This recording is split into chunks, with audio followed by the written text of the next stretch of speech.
This is Cast of Wonders, the young adult fiction podcast featuring stories of the fantastic. Episode 319 for August 26th, 2018. Welcome to our summer serial for 2018, where each week we present an installment of the serialized novella Presumed Dead by Rick Kennett, adapted for Cast of Wonders from the novel self-published in 2016.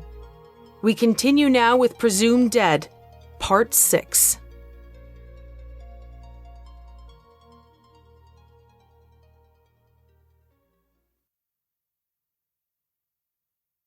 Presumed Dead by Rick Kennett. Narrated by Marguerite Kenner. Part 6. Chapter 13. For a moment she puzzled over why the plants up ahead had all turned white and were sparkling under the sun. Then in a single step she left the warmth of the day and entered the cold of the island. A sudden, severe plunge in temperature, far colder than she'd ever known. Colder still than the day she'd run, barefoot and exposed, across the sands of Mars. 1,000 tiny ice knives jabbed her face and hands. Her breath fogged thickly and rolled from her nose like dragon smoke. She could feel her worn-out fatigues trying to adjust, the inner lining pressing closer while the outer material ballooned slightly, creating a layer of warm air. Collar and wristbands constricted. Gloves were fished out of the bag and tugged on with quickly numbing fingers. The frost on the surrounding trees and on the ground seemed too thin for such intense cold. Something to do with a lack of moisture in the atmosphere? More likely, the cold hadn't been here that long. "How you doing up there?" she said to the spider, the words broken by chattering teeth and face muscles growing numb. She reached up, stroking the spider's hairy body with a gloved finger. Lazarus squirmed, but otherwise didn't seem affected by the cold. Further on, the trees cleared, and there in front of her was a shallow pit or crater about 3 or 4 meters wide. At its bottom, the rock of the island lay bare, coated with a thin layer of frost. In the center was what at first looked like a black circle, and beside it a thick, shining wedge of something angled upwards at about 45 degrees. A scan of the surrounding trees and bushes on infrared showed nothing. Cautiously, she advanced. The black circle was a hole in the rock, about 1 meter in diameter. The angled wedge was a hatch, hinged back on the hole's silver rim. She took Lazarus from her head and placed it on the frosty ground. "Do you know what this is?" she asked the spider. Her only answer was a dead stare from the lowered eye stalks. Sai thought of a well or a water bore like those dotting the red desert landscapes of home. But if a well, why this intense cold? Perhaps, her heart leapt at the prospect, perhaps it was the business end of a massive weapon. Small arms didn't do much for her, but the bigger the ordnance, the more her interest grew. Could this be the opening of an old-style missile silo? Some of those antiques, she recalled, used liquid oxygen as part of their fuel system. This might explain the cold, yet she couldn't see superior beings, if this was their work, still using something humanity has long since deemed obsolete. Nevertheless, the idea that it was a missile silo wouldn't go away. That hatch might be its cap. The pit around the hole could be the result of muzzle blast. But if not a missile silo, then perhaps its near relation, the space gun, the ultimate artillery piece capable of firing small payloads into orbit. Liquid oxygen might play a part in a gun's propellant. They'd been in common use before skyhooks, space elevators, had been invented, and before the development of the gravity drive. Not that they were completely obsolete technology even now. Humanity and other interstellar civilizations still used space guns, particularly on low-gravity worlds. Mars had 3 or 4 sited in some of the larger equatorial cities. Yet all this cold got in the way of that idea. If a space gun, why the cold? Squatting on the silver rim, the spider opened and closed its claws. It raised and lowered its eye stalks and angled them into the hole as if expecting something to emerge. Nothing did. So Sai risked her face and peered over the edge. The hole was not bottomless dark. Its depths were clotted with shadows, but centered with a small circle of light far below. The sides were neither smooth like those of a well or miso silo, nor rifled like those of a gun barrel, but roughly drilled stone, sporting a descending ladder of projecting rings. Sai almost laughed at herself for not guessing the obvious. Her hole in the ground was a hole in the ground. But a hole to where? A brightly lit something at the bottom, so it seemed, out of which issued cold. Cold and silence. To find some pebbles, Sai had to walk to the stony edge of the island, passing out of the cold for a few warm moments. Returning to the hole, she found Lazarus standing on the rim just as she'd left it, with its eyes still staring into the shadows beneath. "Anything happen?" she asked. The spider swiveled a single eye stalk up at her, then back into the dark of the hole. Anything could have emerged while she'd been away. Would Lazarus have alerted her? After the rations episode, she couldn't be sure anymore. Still, there were no prints but her own in the frost roundabout. She glanced down the hole to make sure nothing was climbing up its metal rings, then dropped a pebble over the edge. It fell into the small circle of light below, tumbling out of sight. After some seconds, a faint chink echoed up as it hit some hard surface far below. She watched and listened in the cold and silence. The hatch appeared to be made of some light alloy. It swung on its hinge with little effort, and nowhere either on it or the rim was there any locking device. The whole thing looked like a simple affair of plain, possibly hurried manufacture. Storage facility? Sai asked herself. It was as good as any other idea she'd come up with, and explained the cold and the ladder. But why is it open? Nevertheless, the thought of a storage facility belonging to an advanced alien race was an exciting idea. Any food would be inedible, of course, but what miracles and wonders might it contain? Machineries of silver gossamer and spun crystal, perhaps. Objects of pure energy, made of pure thought and dream. The technology and artifacts of a race as far beyond humanity as modern humanity was beyond the apes. The iron spike she'd once killed Lazarus with and had repeatedly used to murder her raft's radio, she now jammed into the hinge, hammering into place with the other piece of iron. She pulled at it. The spike didn't budge. She tried to swing the hatch closed and couldn't. Good. Lazarus, I want you to guard the entrance while I'm down there. Always secure your line of retreat. That's one of the things Sergeant Krennig taught us. If anything happens, drop some of these down the hole. She gestured to her pile of pebbles, and it occurred to her that this was the first direct instruction she'd ever given Lazarus in all their days together. She had no way of knowing whether the spider had even understood a word she said. She let her feet feel for a proper toehold on the topmost projecting ring, making sure it'd take her weight. Yet barely had she taken a single downward step when Lazarus scuttled across and grabbed at her arm. "Let go!" She brushed the claw away. "What the hell are you doing?" The spider reared onto its back four legs, for some seconds bug and human staring at one another, neither comprehending the other. "Keep watch," she said, and began her descent again. A few rungs down she was in shadow, a few more and she was in utter darkness. Above was a circle of blue sky and two eye stalks peering down at her. Descending further she looked up again, but the spider had gone. Each toehold had to be felt for, each rung held with only 3 fingers. They'd clearly been adapted to the needs of a being smaller and lighter than a human. Though she was speedily cramped in arms and back, she continued down with as quick a motion as possible. And all the while, not a whisper of sound came up from below. A dim light grew around her, growing brighter as she descended.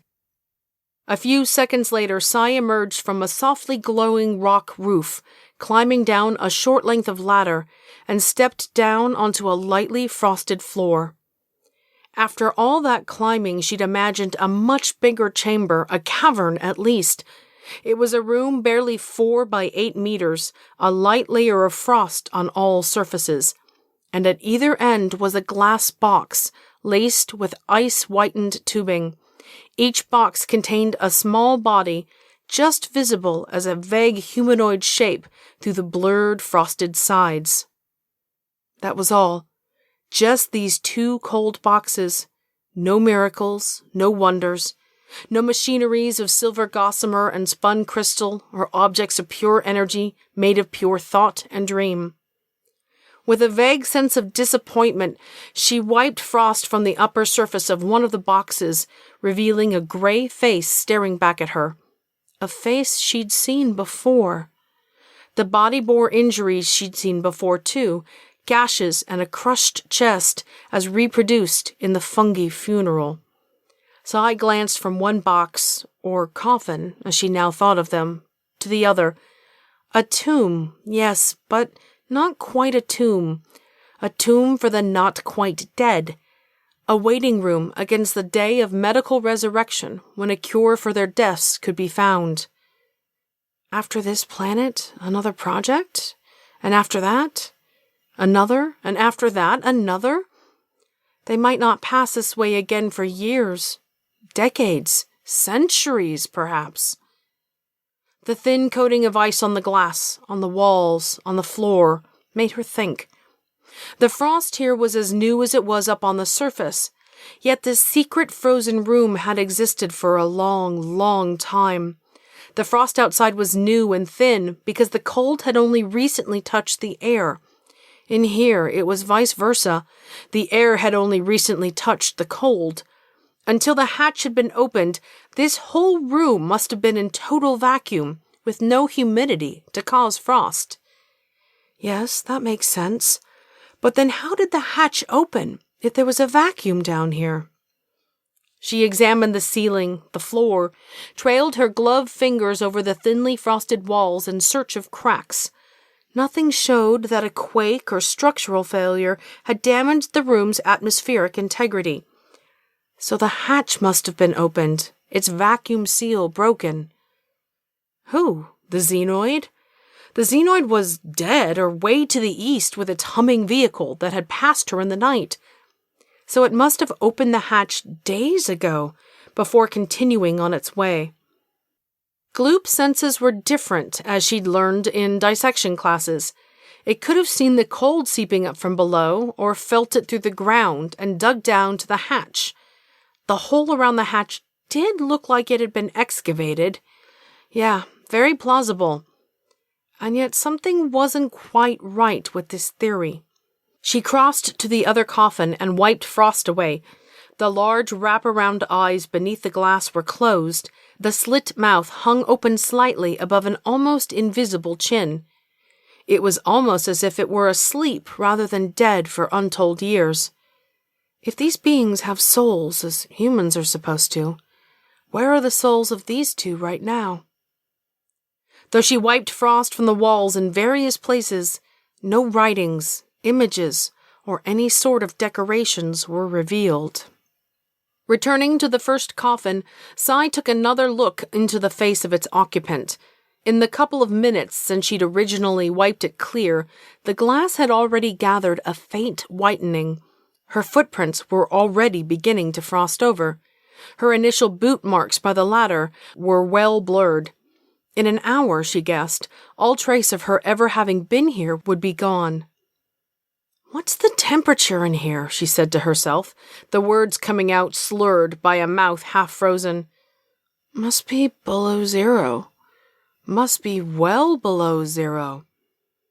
She slackened her jaw and let her teeth chatter with the cold, then clenched her jaw as a thought struck. Frost. That was it. At the rate it was forming in this room and up above on the ground, it couldn't have been more than a day at most. Possibly only hours. The Xenoid wasn't in the mountains. It wasn't in the east. a sound vague and distorted, echoing down the hole. Sai stared up the ladder, and for an instant thought a shadow had momentarily eclipsed the small circle of sky far above. "Lazarus!" She knew her voice couldn't possibly carry up the hole, and only silence answered her from above. She began to climb. Again a noise, heavy and loud, echoed down the hole. Again that circle of sky above blinked. She climbed faster, quicker than she would have thought possible, her hands and feet catching, slipping, catching in the little climbing rungs. Another sound reached her from above, a sound clear and definite, the whistling howl of a xenoid. Sai paused on the ladder, horrified and excited by the sound. Her heart raced. She no longer felt the cold or the ache in arms and back muscles. Her blood burned with a murderous fever, a need to destroy. She swarmed up the ladder again, just as fast as she dared. The xenoid howled again, the echo shrilling down at her, spurring her to climb even faster. Her teeth were clenched, and her eyes burned with a fearful need to kill. Once more the thing howled, but this time speared through with a sharp, unmistakable note of pain. Immediately after came a short, metallic screech.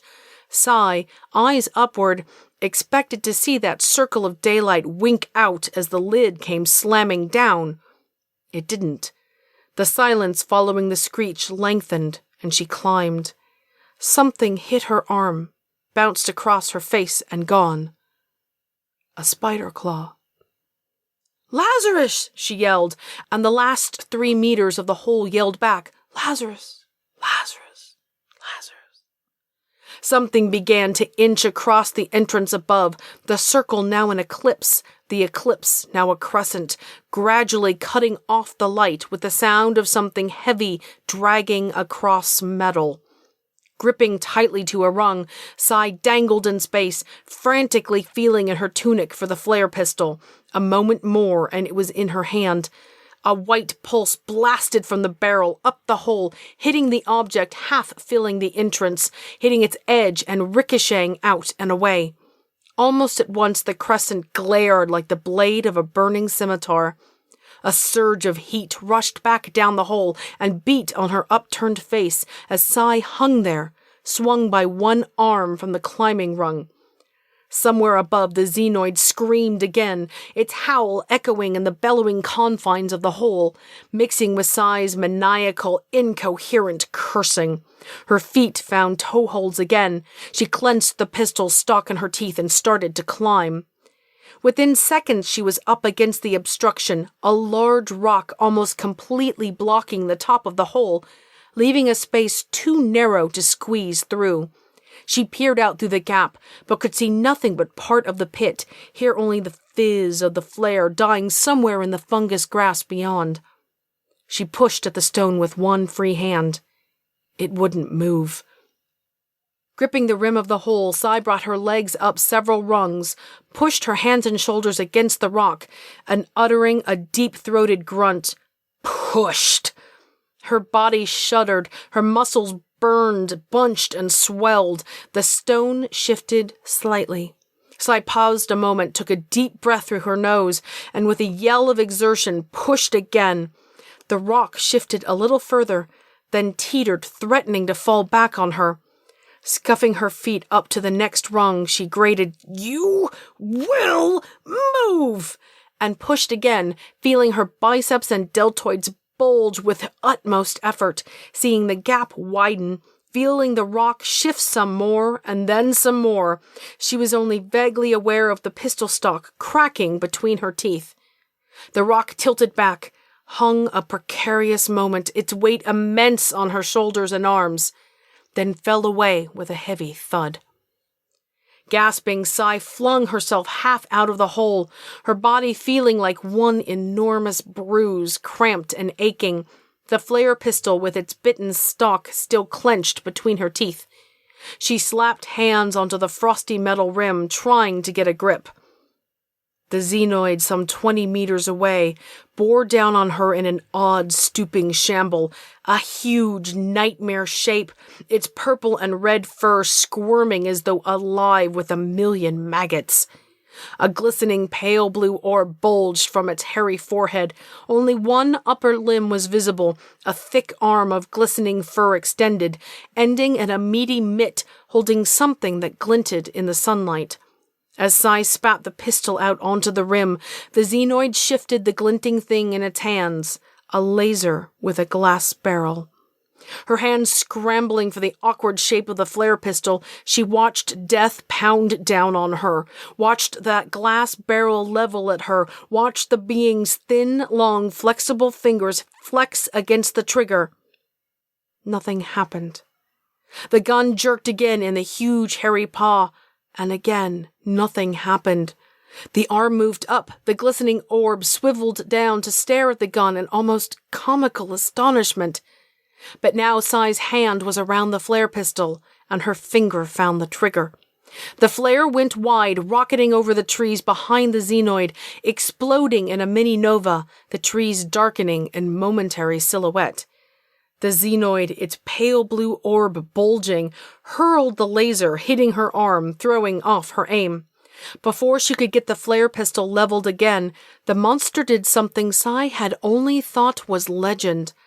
With a loud, squishy sound of liquid under pressure, it erupted in height, became taller and thinner. It rose up on two uneven, thin, narrow legs, pivoted on a single point like a ballerina, hung lopsided a second, and stilted madly for the trees. The second flare, fired with more deliberation, hit the fleeing monster squarely in the back. It staggered, regained its balance, and ran on, taking huge steps with its sword-blade legs. The flare itself bounced onto some mushroom bushes, detonating in a shower of stars. Sai levered herself out of the hole and crouched, swinging herself around, flare pistol ready. She was alone now and in possession of the battlefield. At her feet was what the Xenoid had thrown at her, and she laughed aloud, a short, sharp bark of contempt.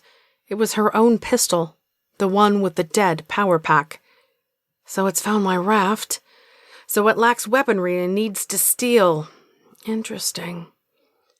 Not far from the laser, by the rim of the hole, were a few spots of shiny goo. Over to her right, more spots led out of the pit. Goop blood, she muttered, remembering how it had howled. It stooped running. Injured? But how?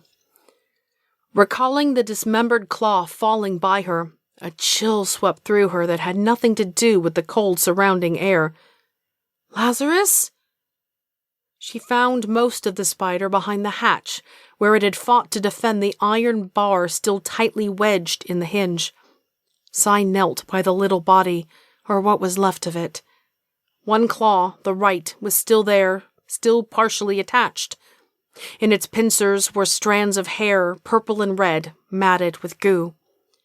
She gathered together as much of the scattered bug as there was on the frosty stone, then searched about in the grass beyond the pit, finding over here a leg, and over there an eye stalk, opaque now and blind. She gathered them all together in a rough reassembling of the spider in the hope it would once more perform its miracle of regeneration. "Live," she said. "Live!" The remains lay there, the furry body oozing yellow pus. Give it time, she thought. But, biting at her lip, she had a feeling there was no more time for Lazarus. She stood, wincing at a momentary pain in back and shoulders. Moving off across the clearing and out of the zone of cold, Sai followed the shiny goo trail of Xenoid blood, marking the direction the thing had fled. Chapter 14. When you assume, you make an ass of you and me. Assuming, she now saw with bitter self-reproach, had almost made her a dead ass. That it was an ancient saying made her all the more angry for assuming that the enemy had left this area, for assuming the vehicle that passed her all those days ago had been a Gloop transportation vehicle. There were any number of explanations for what it had really been, none of them mattering now in the least. The blood trailed across the island. There was less now than there had been back by the hole, and the drops were spacing further and further apart. The footprints, what she could make of them in the dirt and in crushed fungus grass, had changed as well, larger, wider, and the stride had reduced. The thing had not only slowed, it compacted its legs and splayed out its feet. Sai knelt and looked closer at the sticky drops painting the fungy grass. Was it blood? Or could it be the xenoid's natural hydraulic fluid? Something a xenobiology instructor once had said came back to her. The limbs work by fluids pumped through a network of veins. Xenoids are things without bones. The xenoid had been stooping as it had come at her, most likely sagging, its hydraulics on one side punctured by a spider claw. Every now and then she sniffed the breeze. The breeze blowing from almost straight ahead carried no telltale odor of the enemy. Its tracks bore straight on. The fungus eventually petered out onto stony ground, and Sai lost the trail, picking it up again a moment later when she found a few more spots of goo glistening among the stones. Immediately after this, she heard the distant sound of something hard slamming into and crunching something breakable. Pointing her nose dead ahead, she took in a good lungful of sea air, and with it the smell of a xenoid, faint but unmistakable. Following the smell, following the sound, Sai scrambled up a rise, and only just managed to pull herself back from the edge of a cliff. Getting down on all fours, she crawled back to the edge again and peered over. About 15 meters straight down was the natural harbor surrounded by high cliffs she'd almost entered earlier. What she saw now from above that she'd been unable to see from outside on the ocean was that there was a gorge cut into the left-hand cliff. It was a short, narrow slot where the water dead rolled out of rhythm to the sea outside. Beached on shale at its end was a raft of plated fungus fronds and strips and angles of some dark metal. A couple of meters further up this shale beach was the xenoid. Inconsequently, it occurred to her that had she not changed her mind and entered this harbor as she'd originally intended, she might have saved herself a lot of trouble, or come to a sudden end. Viewed from above, the being looked like a big hairy ball. It was either sitting or crouching as it hammered a stone into one of a number of unidentifiable objects scattered about it. Splinters of plastic or metal flew as the rock, wielded in a thick, furry arm, smashed down again and again and again. Then as Sai watched, the xenoid seemed to blur, a fleeting impression of its arm melting, stretching, of something whip-like lashing out, and it rock-hammer whizzed by her head. She pulled away from the edge, then wiggling back just in time to see another rock launched at her. Again she pulled back, and the rock whizzed through the space where her head had been an instant before.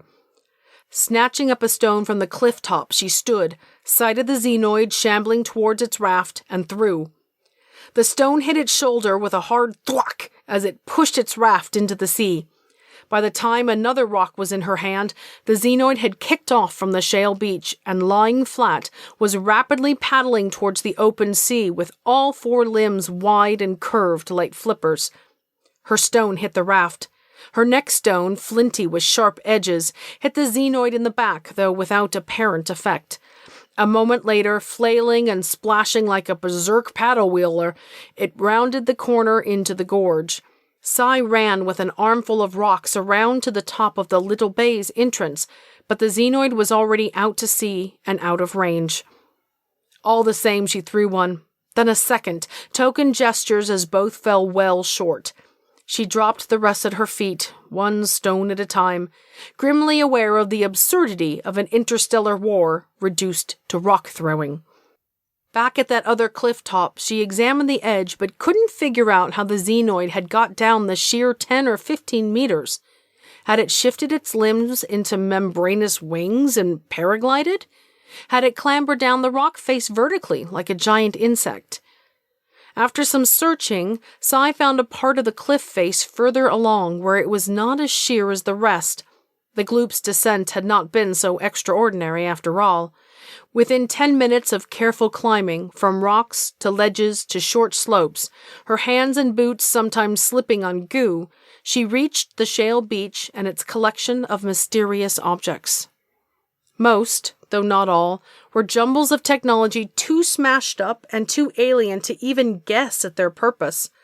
One thing she did recognize was part of the computer from her raft, torn out raggedly from its housing. As she expected and feared, its memory module had been detached. A lot of human knowledge was now in the possession of the Xenoid, a dangerous thing. But her immediate concern was that the memory module would tell of the various supply cairns cached about this planet, in particular the closest, Charlie Sierra. The Xenoid would be able to use the cairn's materials and weapons, and although it would not be able to eat the cairn's food, it could deny her that food. Sai surveyed the destruction. It had been pretty thorough. All the items scattered across the beach were either completely wrecked or were so badly damaged they were probably unusable. One that had suffered relatively little damage, a crack across its screen and some dents to its casing, and was recognizable to the human mind, was a hologram projector. It showed a static, low-angle image of two flat walls of what looked like compacted soil meeting in a neat square corner. At the top right of the hologram was a patch of blue sky with just a touch of cloud. Studying it, Sai was haunted by the idea that this weird scene was somehow familiar. But from where? When? Suddenly it came to her. It came to her on memories of feeling foolish and laughing at herself. It was a view from the bottom of the oblong pit back on Enigma Beach. But why did the Gloops want to look up from the bottom of an alien refuse pit? And what was transmitting this odd image? Halfway back up the cliff, climbing from slopes to ledge to rocks, an idea occurred to her that might answer those questions. The thing that had passed her days ago in the dark, flickering by the stars low on the horizon, had probably been an automated probe rolling east. And when it got in among the shipwrecks... For a short time, Sai lay on one of the ledges, helpless with laughter. Her mind was screening an absurdist movie of the Gloop machine wheeling triumphantly in among the wrecks, lights flashing, antennae spinning, all doors opening and shutting. "I've arrived! Kiss me!" Only to be unceremoniously picked up by the Krennig spiders and dumped into the oblong pit like so much rubbish. Thoughts of spiders sobered her. She sat up and thought once more of Lazarus, certain now the heroic bug had died for the last time. From the cliff top she could just make out the Xenoid on its raft. It had stopped paddling and had put up a mast from which flapped a sail. It was sailing west, towards the Charlie Sierra cairn.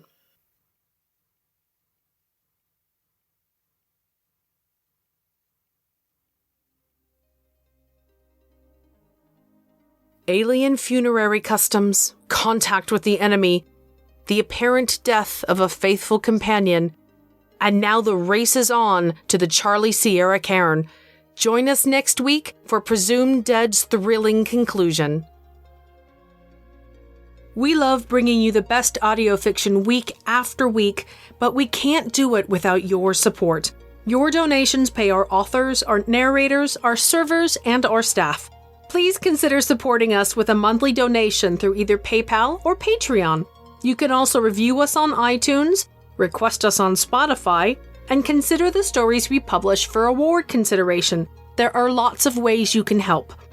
Join the discussion on the EA forum, forum.escapeartists.net, or come visit us on Twitter at Cast of Wonders. Cast of Wonders is a production of Escape Artists Incorporated, and is brought to you by the creative team of assistant editors Catherine Inskip and Alexis Goebel. Our associate editors are Tonya Bezpalko, Amy Brennan, Alicia Caporaso, Trace Von Teal, William Heitminer, Andrew K. Ho, Sean Proctor, Ray O, Susie Rodriguez, Carissa Sluss, Emma Smales, and Chris Tang. Our audio producer is Jeremy Carter. Our community manager is Danny Daly, and I remain as always your humble editor and host, Marguerite Kenner. Our episodes are released under the Creative Commons Attribution, Non-Commercial, No Derivatives 4.0 International License. That means you can download or listen to the episode on any device you like for free, but you can't change it or sell it. Our theme music, Appeal to Heavens, is by Alexei Nov and available from Promo DJ or his Facebook page. Thanks for listening.